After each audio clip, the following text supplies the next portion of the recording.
Hello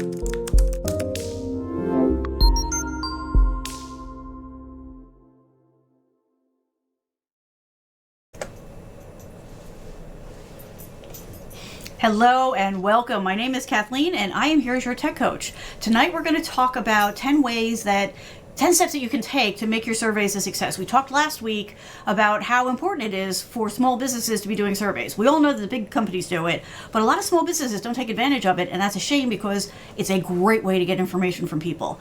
And it's a great tool in your toolbox. Like, there's a lot of other ways that you can collect this information, but this is the only way that you can cast such a wide net and give people the freedom to speak freely and be anonymous, which can really give you insights to things that you wouldn't find any other way. So that is what we're going to talk about tonight. I'm going to hit the magic button. That's what I have to do so that we can dive in and get this started. Everybody ready? Hang in there.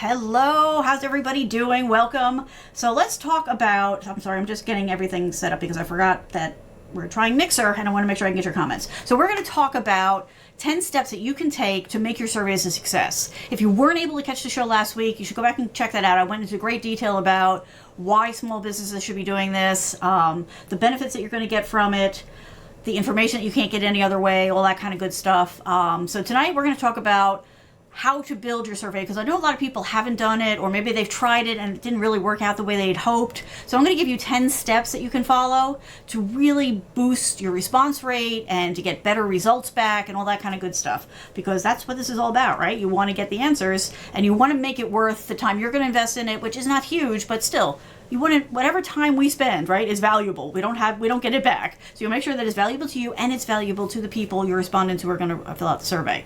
Because as long as both those pieces are there, everything goes so much smoother. So let's dive in. Sorry, I have rearranged my setup, so I keep looking down where my X keys used to be, but now they're right in front of me, which is great. I just have to get used to it. Alrighty, let me see. I keep doing this. All right, so let's get this rolling here. Boom. All right. And I can join you for this one. Okay. So just for the people who maybe didn't catch last week's, you should go back and catch that. There's a lot more information, but I'm just going to hit some highlights to kind of get you up to speed so you can join into this party that we're having. The big thing here is that a survey is a way for you to collect information from people, from a wide variety of people in a very short amount of time. There's no way you can go out and talk to every single person that you'd like to talk to. So this just gives you a way to reach out and do this. And it gives you a large pile of quantitative information that will supplement all the other information you get from your website analytics and your store sales and any other surveys or any other market research that you're doing. This is just another piece that you really shouldn't overlook because it can make such a difference in the data that you're going to get. And to give you a much better picture, because people are going to be able to do it anonymously, which always frees up things because they're not so concerned about things that we'll talk about in a minute. All right. When are they helpful? So they are super helpful if you're trying to figure out who your customer is, what their expectations are, what their perceptions of you, your products, your services are. You may think you know what that is. You hopefully know what that is, but the only way to be sure is to do this kind of research.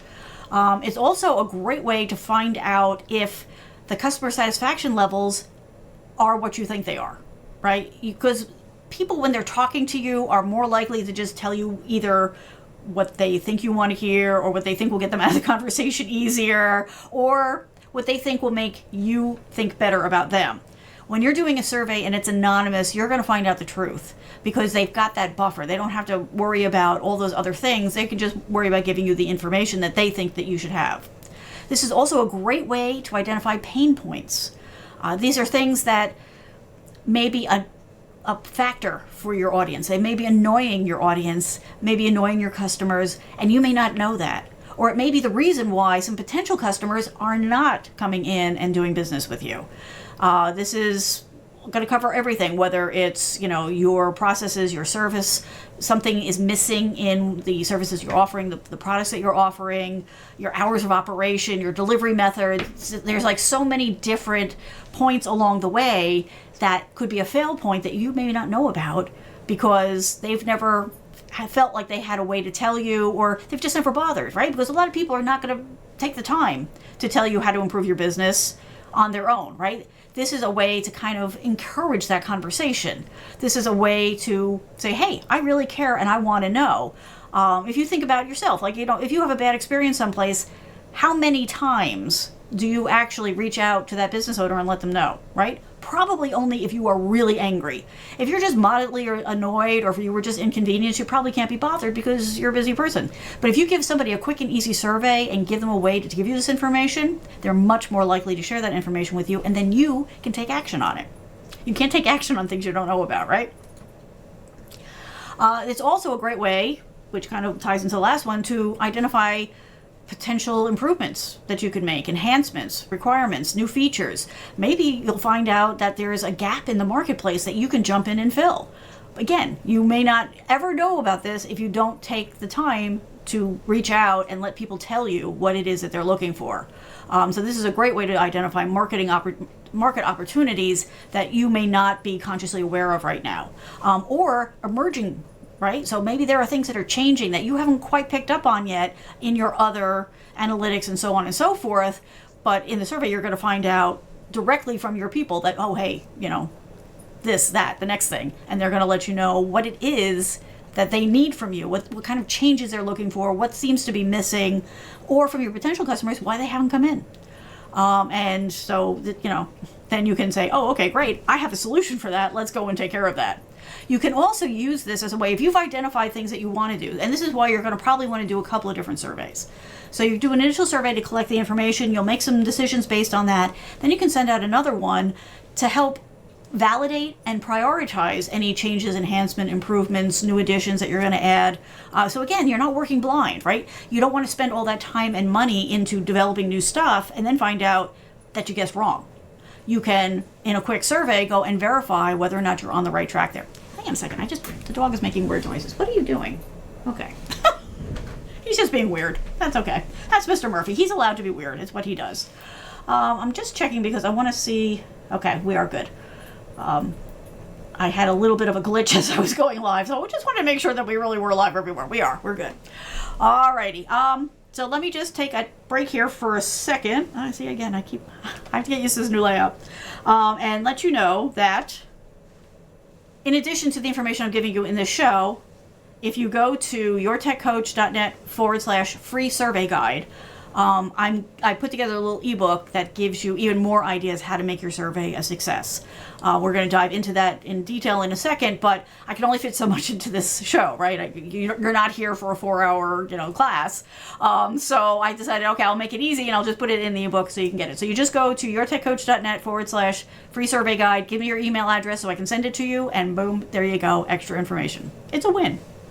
All right, let's keep going. Next. So, how do you do the surveys? There's a bunch of different ways. Just so you know, this list is actually listed from least expensive to most expensive. So the most, I want to say cheapest, but that sounds wrong. The least expensive way to do it is an online or mobile survey. You can do those for free. You can go to some places like SurveyMonkey. Pretty much every survey tool online offers some level of free. Now you don't get the high-end branching and all that, but you do get X number of questions. Varies by the service, but you get all the analytics. They do the delivery, you can track the activity, so you can literally do this for nothing more than your time and the time of the respondents. This is a great way to start if you've never done this before and you're kind of testing the waters, you kind of want to work out this whole process. Nothing wrong with doing the free survey. They're fine with it, and the people who are using it are fine with it. It's not going to throw them off to see the little logo. That's usually why it's free, is because of whichever service you're using, it's going to put the little logo down in the corner someplace. That's not going to throw anybody. It's not going to stop anybody from filling it out. So don't hesitate. Go ahead, make use of that. Another way to do it is face-to-face interviews. Now the caveat here is if you're going to do a face-to-face, you can't do it yourself, because the whole point of doing the survey is that people get that convenience, right? That safety net of not actually talking to you or your employees. So you're going to want a third party to do it, which is going to cost you a little bit of money. But, this is the kind of thing like, at the mall, the people with the clipboards, that kind of thing. Because with that separation comes truth. Okay? Because again, people, when they're talking to you, when they're talking to your employees, they're concerned about your reaction to what they're going to say, what you think of them, what might make you happy. They're not going to be as forthcoming as they will be to a complete stranger who has nothing to do with you, who's just getting paid to write down the answers to the questions. The next one is telephone surveys. So this is not cold calling. This is not what I'm talking about. This is not the annoying calls that come every time everybody's eating dinner. Not what I'm talking about. There's 2 ways to do this that's not annoying. Okay, one is to send out like an invitation to people and saying, hey, if you'd like to participate in a short, telephone survey where, again, you're going to have a person on the other end just writing down the answers, but it's not you. It's got that separation that they need. You can give them, a couple of windows to sign up for. There's some free appointment tools that you can use so they can go and sign up themselves. You don't have to get involved in that. And then somebody will reach out to them at that time and do the survey. The other way to do this is to send out the invitation, give them a phone number to call, right? And then there's an automated system that they can go through. And so press 1 for yes, press 2 for no. Now I know right away people are like, wait, I don't like, having to go through those automated systems. Every time I call my doctor, it's a problem. This is different, okay? Those are annoying, hands down. They are annoying. Every time I get one, I just hang up. This is different because it's just walking them through the questions, right? It's just making it easy for them to give them the answer, to give the answers. If maybe they don't have, depending on your audience, maybe they aren't online, maybe they aren't using mobile devices, maybe don't have a computer or an internet connection. So it's a way to get information from that audience if that is your audience. So again, you would ask them, a couple of questions, and they would just answer yes, no, 1, 2, 1, 2, 1, 2, 3, depending on what you need from them. But again, this is going to cost you a little bit more money because there's a little more setup. There's, going to be a third party involved. There's going to be, service and all that. But it is a very viable way to do it. And again, it gives them that separation of, okay, I can just be honest because I'm not talking to a person at this point. And in addition to press 1 for yes, 2 for no, or, if you want like a scale of things, where, 1 is, I like it a lot, and 5 is I hate it. You can do that kind of stuff, but you can also give them the option of leaving a voice response, right? So you can say, you can ask them a question and say, go ahead and just tell us in your own words how you feel about this or what you're looking for in that. And then you'll get, the actual voice response too. So you're not limited to just pressing the buttons kind of answers. You can mix it up and get some other information in too. So it's a good way to go. It's another nice option that a lot of people don't think about. But yes, there will be a little bit of a cost and a little bit more setup involved. Finally, there's mail surveys, right? We're talking like paper. It shows up in a, postal box, right? People get it, they fill it out, and they send it back. Now, this is hands down the most expensive, right? Because you have to pay for the printing, you have to pay for the service to do the mailing out, then you'll probably do a follow-up, after you get halfway through it for people who it didn't get to them or they lost it or they spilled coffee on it or whatever. And then you're going to pay for the return postage on it too. What is he doing? So this is by far the most expensive, but it's also sort of the retro approach, right? I mean, once upon a time, this was the only way to do things. And at this point, it's so retro, it might be cool. So it might actually stand out more in people's minds. So if you can afford to go this route, maybe if once you've done some of the free online ones, if you want to take it to the next level, this might be a way to go. It's certainly something to consider because, hey, it's another way to do it. And in the light of the fact that, most people are just not getting much mail anymore, or, they're only getting advertisements, this could kind of stand out, right, a little bit, and give them also a little bit more time to think about their answers and that kind of stuff. So it's another way to go. Just something to think about. Alrighty, let's keep going here. All right, so let's get into our 10 steps. This is what you came here for. This is what this is all about. So number 1, before you do anything, contact anybody else, you need to sit down and figure out what is the purpose, right? What are you looking to learn about? What is it that you want to get back from this survey? Because the one big mistake people make is going in and trying to find out everything in the world in one survey, okay? Because you don't want to do a long survey. And we talked about that last week. But you want to keep your survey, 3, 8, 5, 8, 10 minutes tops, right? Because you don't want people to feel like it's homework. You don't want them to feel like, oh my God, this is taking forever. Though that will definitely decrease your response rate. So you want to be very focused. You want to figure out exactly what it is you want to know. Now it's fine as you're going through and making your list to say, you know what, there's a couple of things I need to know. Great, pick the first one, focus on that, get your results, and then a little later you can do another one. So you don't feel like you got to pack everything into the first one, because that'll actually work against you. It's better to do a couple of small surveys than it is to try to do one big one. People don't have the attention span for it. So this is definitely the big win here, is if you figure out what it is, map it out, look at all the other information you've got and figure out what's missing. And then go ahead and dive in to the one that you want. You're going to get much better results, much better response rate than if you try to do everything all at once.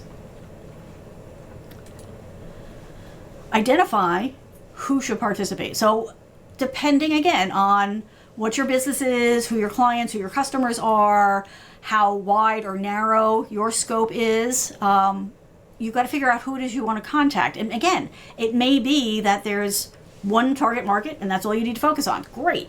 Or you could say, well, really I've got like a couple of levels. Maybe you've got like, your high tier customers, your mid, and your low. So maybe you're going to want to break it out across 3. Again, better to target than it is to try to make it generic for everybody. So if you feel like, okay, I need it to be this, I need it to be this group or that group, then when you're building it, keep that in mind, keep that focus.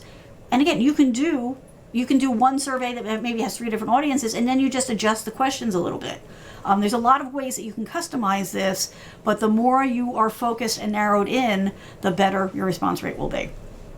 So yes, for example, could be your customers, could be your key stakeholders, could be, depending if you've got like an application that you've got out there or a particular service. Maybe you're looking to expand your age range that you're getting. Okay, maybe you're very strong in a certain age range, but not so much in another, and you're looking to expand into that. Then great. You don't need to necessarily talk to the age range that you're talking to today. Maybe you want to expand and go into a different one. Same thing with other demographics, locations, all that kind of stuff.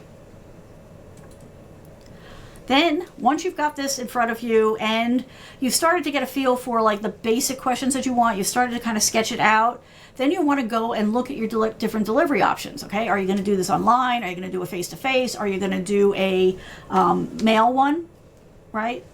All these different combinations. You've got to figure out what's going to be the best fit for who you're trying to target, what you're trying to learn, and how much you can afford to spend or want to spend on it. And by looking at all of those, it will very quickly dial in what's going to work out best for you. I guarantee it. This is one of those times where it's like knowing those things makes it really simple to make the choice. So get that figured out, get that all worked out in your head, and then you can move on. Okay, this is the big one. Now you're going to design your survey. So you want to make sure that you are very careful about how you word things, okay? Generally, you want to avoid jargon, right? Unless for your audience, they speak in that same jargon, then it's okay. But in most cases, you want to make sure that it's presented in a way that is comfortable for your audience, right? The way that they think about you and your product and your services, not so much the way you think about it. You want to make sure that your questions are not leading questions, right? So you want to make sure that you're not phrasing it in a ways to lead them to an answer. You want them to be very open. You want to make sure that every single question is necessary. So generally what I do is I just dive in first and I just come up with all the questions I could possibly think of and the answers that I would want to provide.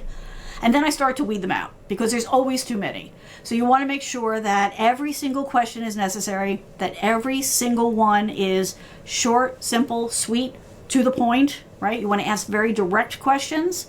You want to make sure that it's very clear what it is you're asking. You don't want them to go, well, I'm not sure what you mean here, right? There's only one way to interpret it. And the way to test that is to maybe try the questions on some other people that you know to see if it's possible that, while it seems clear cut to you, somebody else might misinterpret it. So this is where friends and family are handy. You go ahead and you do a little test drive on them for some of them, particularly the ones where maybe you're not so sure.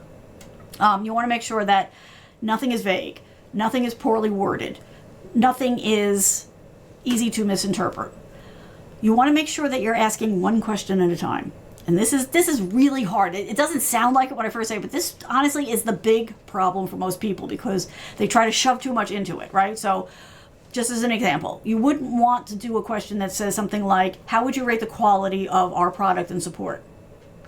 Because maybe they feel good about your product and not so good about your support, or the other way around. So this is a perfect example of the kind of thing where you want to make sure that, if you need to know both of those things, that they're two different questions, because you won't know when they answer if they're more happy with one or the other. So you need to make sure that you've narrowed that down. And if they do have a problem with one or the other, if you've combined them, then they have no way to let you know that. So be very clear, make sure that it's a single question that you're asking. Things that you can look out for are, like, if your question has and or in it, you're probably in dangerous waters and you need to reevaluate that one. Sorry, Murphy is old. I wonder if there's a storm that's coming through. He usually knows before me. He's very fidgety all of a sudden.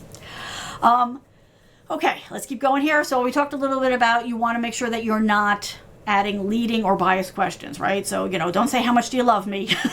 Okay, even if you're pretty sure that they do, you want to make sure that the questions are just very generic and let them answer the question how they want to. You want to speak in their language. We talked about that a little bit. When it comes to looking at how you're going to let them respond, keep an eye out for opportunities to use response scales wherever possible. You want to give them the easiest ways to answer the questions for most of the questions that you're doing.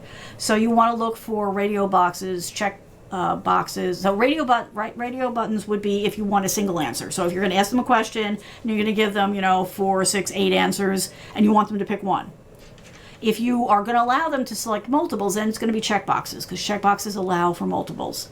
But sometimes if you're just trying to get a feel for where they are, how happy, how unhappy, how satisfied or not satisfied, that's a good time for a scale. Generally it's 0 to 5 or 0 to 10, and then they can just pick where they are, at that point. You can do like either smiley to sad faces, or you can do, different, words underneath it, very satisfied, neutral, so on and so forth. There's a lot of different ways to do them, but those tend to make it easier for people to dial in and give you an answer that is closer to how they actually feel. Do try as much as possible to avoid yes/no questions. Try to get a little bit more specific of an answer from them. I mean, it's not always going to be possible, but every time you come across questions that you've built that are yes/no, see if you can go with something more like how much or how often or how likely instead, and see how that adjusts the options that you would want to give them, because that will give you a better sense of where their head is at than just asking them yes/no questions. Try as much as possible, which I just said before, but good reminder, try to keep them short. So ideally, 2 to 3 minutes is great. You'll get a good response rate from that. You can go like 5 to 8 minutes and still do pretty well. 10 minutes and over starts to feel like a major investment and a kind of an imposition on them. So you do want to go ahead and try to keep it faster, or shorter, however you want to look at that.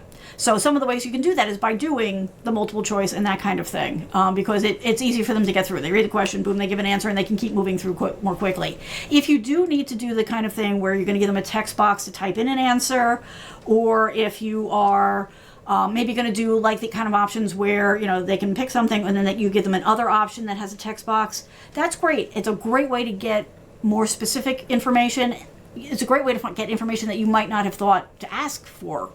But you don't want to do too many of those, because that takes more time. They have to think about it. They have to craft the sentence or the words that they're going to put in there. So it's okay to do those, but maybe don't do the whole survey that way. Maybe do a mix of mainly like multiple choice and selectors, and then just 1 or 2 where they give you more information. Sorry, we'll keep going here. If you are going to ask any demographic information, make sure you keep that, anything that feels like personal information, keep that to the end. So when you structure your survey, you always want to start with the quick questions at top, and then you want to kind of work your way into the more specific stuff, and then you want to save to the very end anything that feels personal, the demographic kind of stuff, age, sex, location, anything like that. If you decide to ask for email addresses. Maybe you're going to, offer a raffle or something, which we'll talk about in a minute. Keep that to the end, because that starts to feel like personal information that maybe people don't want to give out. So, and always make it optional. Any of that kind of stuff, any of the demographic stuff, all of that. Leave those optional. You can make the rest of them required. This one. Actually, maybe what I should do at this point is just check in to see, okay, we're all doing good? Oh, good. I'm glad you're finding this helpful. That's great. Thank you for that feedback. I appreciate that. It is the kind of stuff that feels like common sense, right? But if you've never done it before, it may not come to mind that quickly. So that's why I wanted to do this tonight. I wanted to make sure that it was all laid out for you, and that's why I put the ebook together, so you can have that as sort of like a checklist to use as you're going through and doing your own surveys, because it's just easier rather than having to second guess yourself every step of the way. If you have something, you can just kind of work your way through it. At least that's what works for me, so I'm offering it to you too. Hopefully you'll also agree that it's pretty easy to work that way. I've done a lot of these in my careers, because I've worked in a lot of different things. I've done a lot of different jobs over the time. But it's amazing how often, whatever I'm doing at that point, people have never done surveys, and I'm like, oh, we can do this, watch. And we do it. And then, of course, they fall in love with it, and they want to do 1,000 of them, which is fine, as long as you time them out well. All right, let's keep going. One of the other things that will greatly increase your response rate is to explain to the people what benefit they're going to get from it. Okay? Now, again, this could be that you're going to do a giveaway.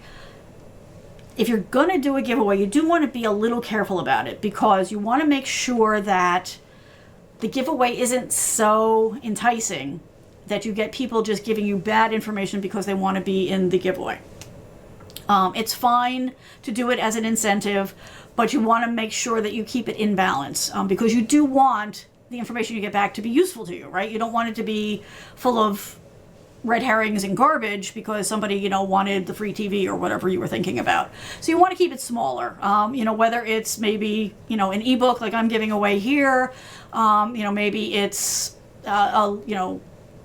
certain percentage off, or, some tchotchke kind of stuff. I'm trying to think of what one I just saw recently. Oh, like somebody did a raffle recently, where they gave out like stress balls that had their logo on it, that kind of stuff.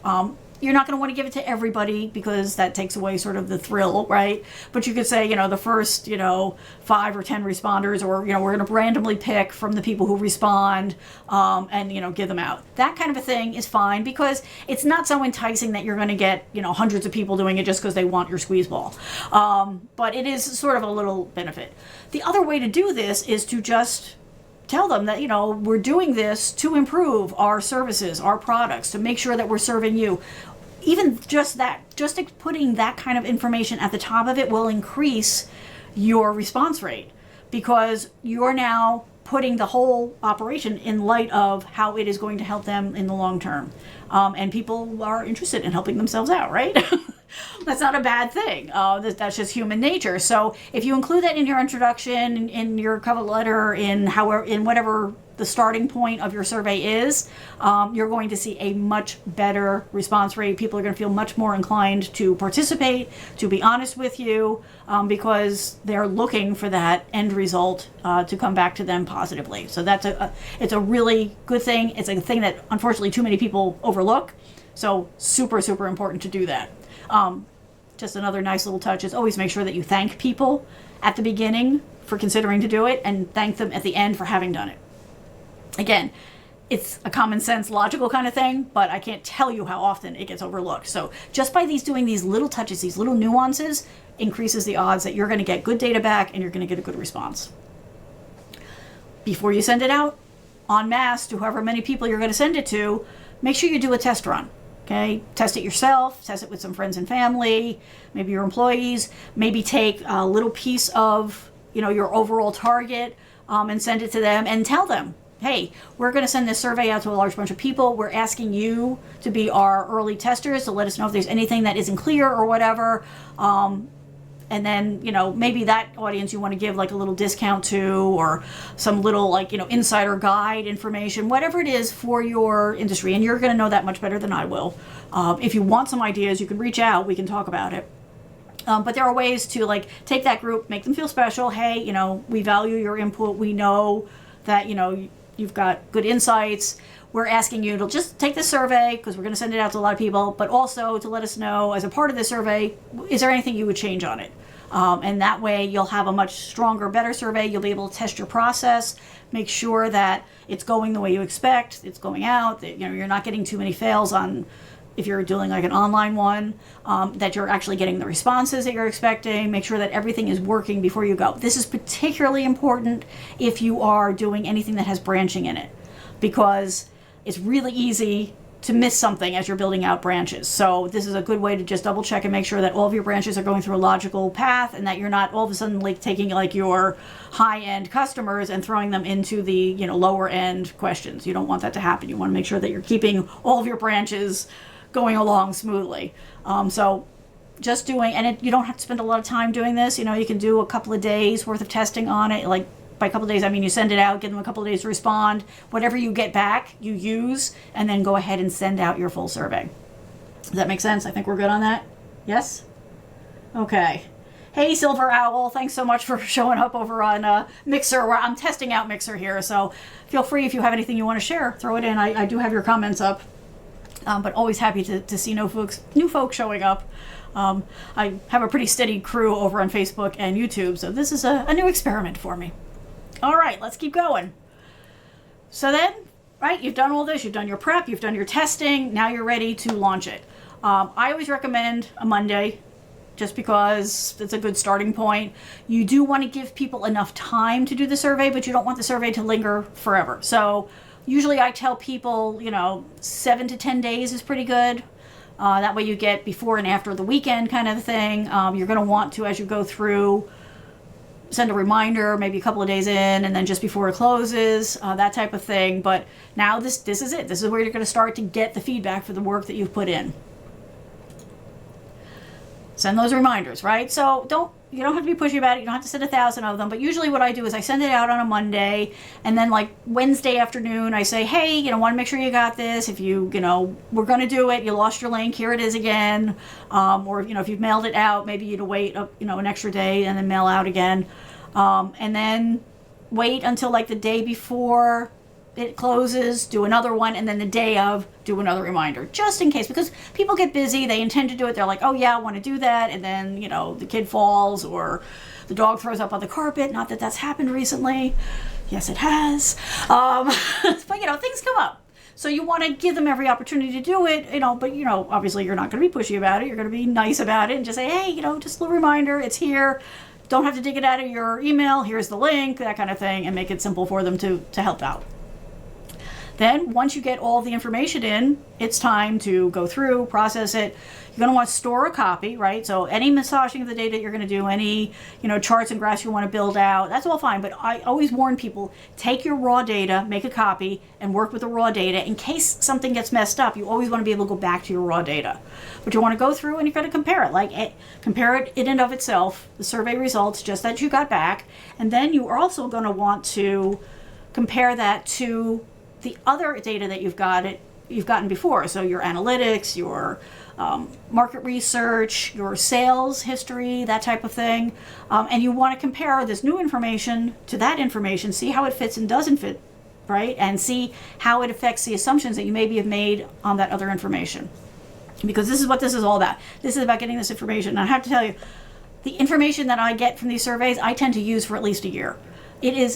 It always amazes me how much quality information we get back from doing these, and how useful that is, and how that shines light on things that maybe in the back of my head have been like, you know, there's something not right here, there's something missing, and I don't know what it is, but maybe consciously it hasn't bubbled through yet. And then you start to get this additional information and you're like, oh, look, okay, so, you know, this group over here is very clear about this.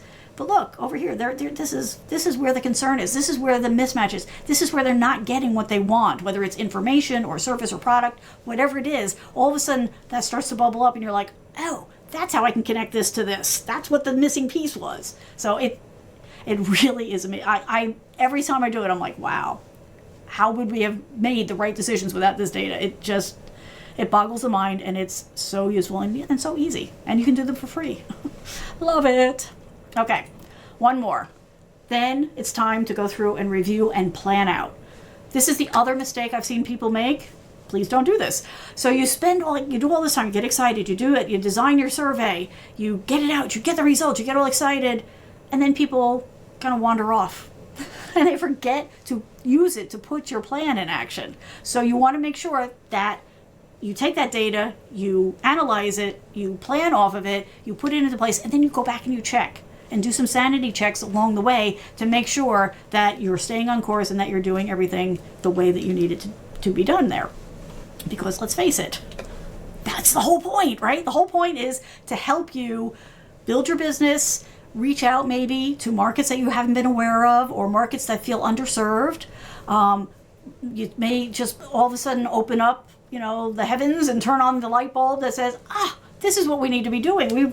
We've got this new product now, or we've got this new service we can do. There's all these other things that will bubble up out of this. It will spark so many ideas for you just off the responses that you get, that it's just going to make things fall into place. But then you got to make sure that you write it all down, you map it out as a plan so you don't lose any of it. And like I said, just keep going back and checking it. And just so you know, like I said, if you have any questions, if you want a little help figuring some of this out, you can always reach out to me. I've got a website, yourtechcoach.net. There's a contact form there. Feel free to reach out. You can also reach me on Twitter. I also do Twitch, but you can reach me out on Twitter. It's your_tech_coach over there.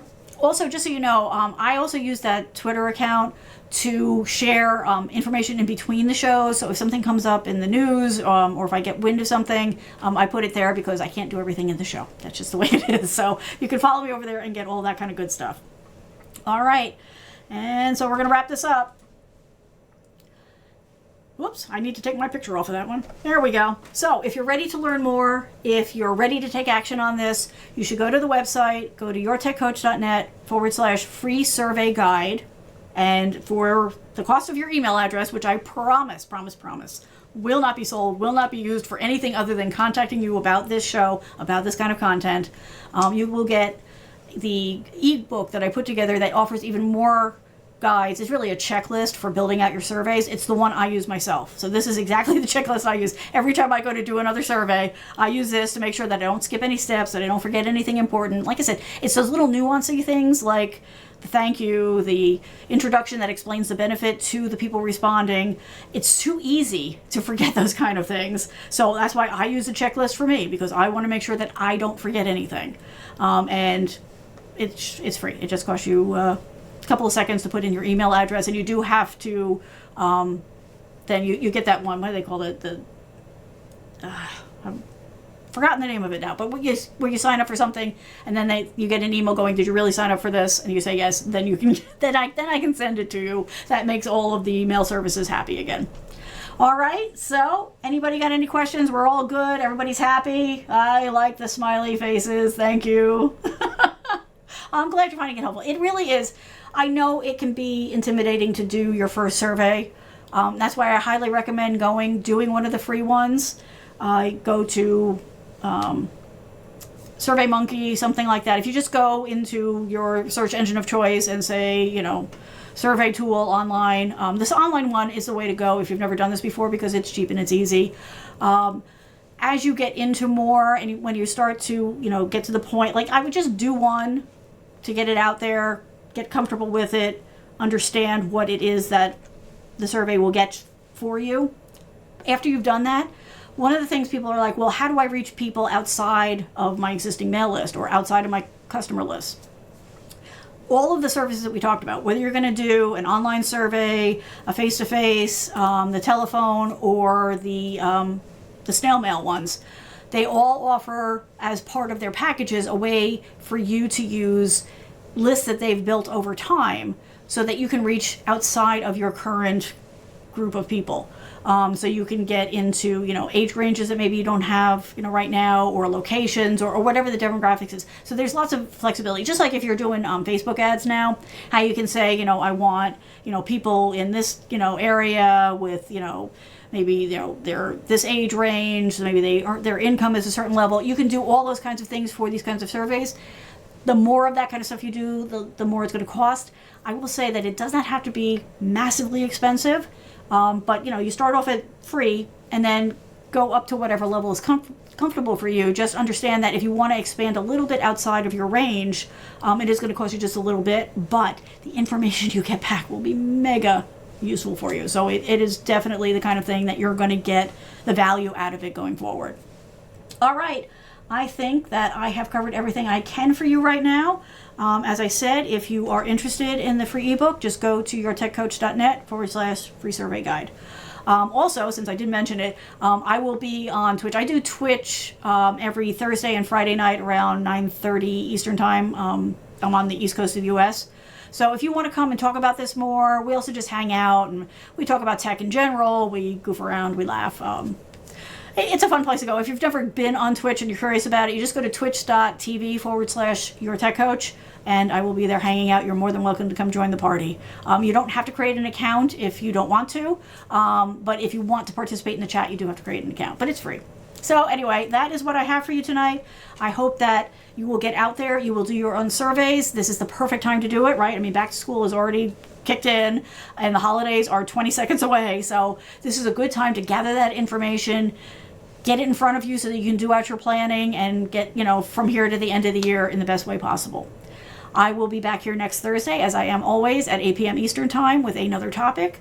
In the meantime, if you have any questions, comments, if you have an idea for the show, feel free to reach out here, and I will be more than happy to respond to you if you need a fast answer, or I'll cover it in the next show. Thanks so much, everybody. I hope you're having a great summer, and we will talk soon. Bye.